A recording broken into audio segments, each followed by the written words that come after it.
Dasnagar evergreen ফ্রেন্ডসের ৩৮তম Mahasweta পুজোর আনুষ্ঠানিক উদ্বোধন বৃহস্পতিবার হয়। উপস্থিত ছিলেন মন্ত্রী মনোজ তিওয়ারি, বিধায়ক কল্যাণ ঘোষ, অভিনেত্রী স্বাগতা ঘোষ, সমাজসেবী অসিত চ্যাটার্জি প্রমুখ। অনুষ্ঠানে অঙ্কন প্রতিযোগিতায় সফলদের পুরস্কার বিতরণ ও দরিদ্রদের শীতবস্ত্র প্রদান করা হয়।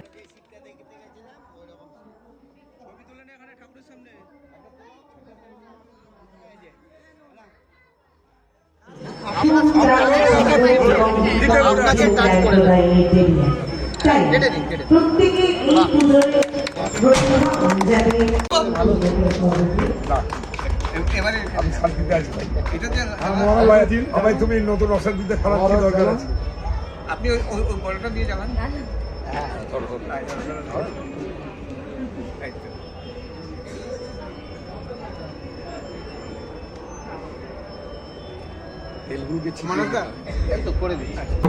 কাপুর এবং মোবাইল তাদের অনুরোধ করছি এবং স্বাভাবিকভাবে তাকে পুষ্পস্তবক দিয়ে বরণ করে নেওয়া। সমাজে কিছু একটা কন্ট্রিবিউশন করে এই পৃথিবী থেকে বিদায় নেওয়া, সেইটা যেদিনকে মনে হবে কি যেই স্বপ্নটা আছে ছোটবেলা থেকে কষ্ট দুঃখ দেখে বড় হয়েছি, সেটা যদি সমাজে যেই জায়গা অবধি করতে চাই সেটা যদি করতে পারি আর এখান থেকে বিদায় নিতে পারি, সেটাই তখনই আমার মনে হবে কি হ্যাঁ এই শব্দগুলো আমার জন্য প্রাপ্য। যাই হোক, সবসময় ভালো লাগে যখনই কোনো অনুষ্ঠানে আসি। দাসনগরে সরস্বতী পুজো একটা অন্য মাত্রা এনে দেয়, এক আকর্ষণ গড়ে ওঠে। এখানের যতগুলো ক্লাব আছে তারা বাগদেবীর আরাধনায় বছরের পর বছর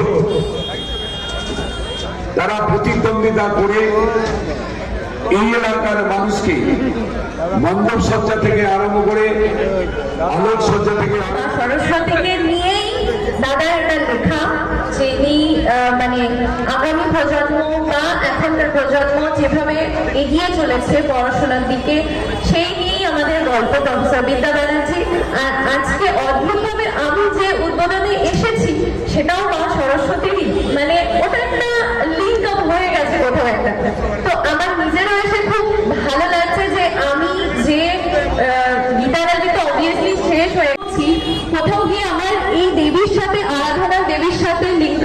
তো সেই একটা ভালো লাগার জায়গা আমারও আছে। তোমাদের এত ভালোবাসা, এত কাছ থেকে তোমাদেরকে দেখা, সেটা আমার কাছে অনেক অনেক পাওয়া। আর থ্যাংক ইউ সো মাচ আমাকে এরকম একটা সুন্দর সন্ধ্যা উপহার দেওয়ার জন্য। অসংখ্য ধন্যবাদ, সকলে ভালো থেকো। আনন্দিত এই অমৃত মহোৎসবের আঙিনায় এত অতিথিবর্গ হয়েছে। সভাপতি পলাশ বেরাকে মঞ্চে আসার জন্য অনুরোধ করছি। আমরা উত্তরীয় পরিয়ে ব্যাচ পরিধান করে এবং স্মারক উপহারটি তুলে দিচ্ছি ওনার হাতে। স্মারক উপহারটি চেষ্টাই সবার মধ্যে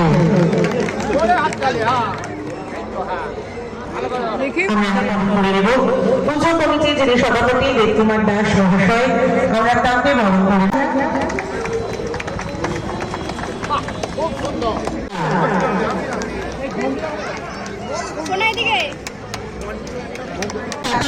উচ্চস্মিতা শিকদার, ষষ্ঠ উচ্চস্মিতা শিকদার। আচ্ছা, তো উৎসাহ দেওয়ার জন্য একজনকে উপরে তুলে খালি দাও না, আরে একজনকে।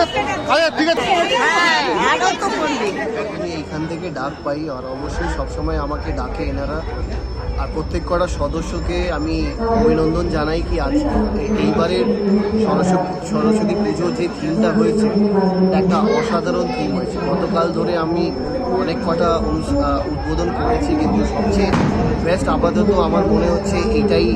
আমার মনে হচ্ছে কেন সুন্দরভাবে বানিয়েছেন, তাদের পেছনে যারা যারা যুক্ত আছে, যারা পরিশ্রম করে এইভাবে দাঁড় করিয়েছে, তাদের সকলকেই অভিনন্দন জানাই। আর মূর্তি দিদিকে যদি ক্যামেরাটা ফেস করান তাহলে বুঝতেই পারবেন অসাধারণ একটা মূর্তি মায়ের এনেছেন এনারা। তাহলে শুভেচ্ছা রইল আর ভালোবাসা রইল। আর আজকে অনেক চেনা পরিচিত মুখ এসছে, অভিনেত্রী ও স্বাগতা ঘোষও এসছে আমাদের এই মাটিতে।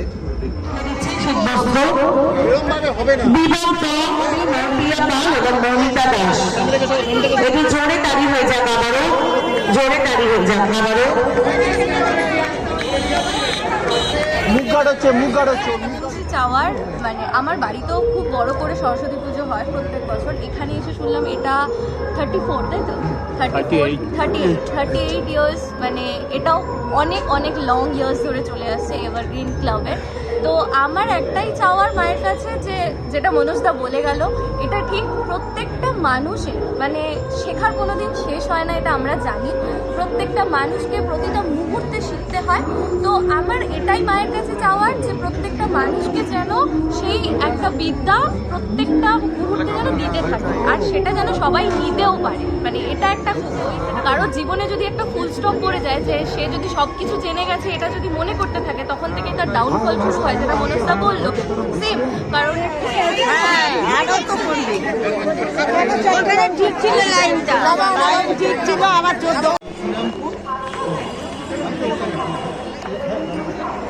শক্তি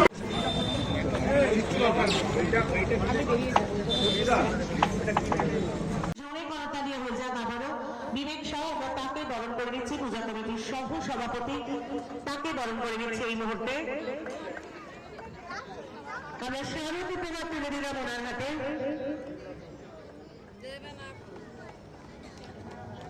সংঘ সম্পাদক শ্রী দেবনাথ মন্ডল মহাশয়, সংঘ সম্পাদক দেবনাথ মন্ডল মহাশয়, আমি ওনাকে মঞ্চে আসার জন্য অনুরোধ করছি। বিশিষ্ট সমাজসেবী মানিক মন্ডল,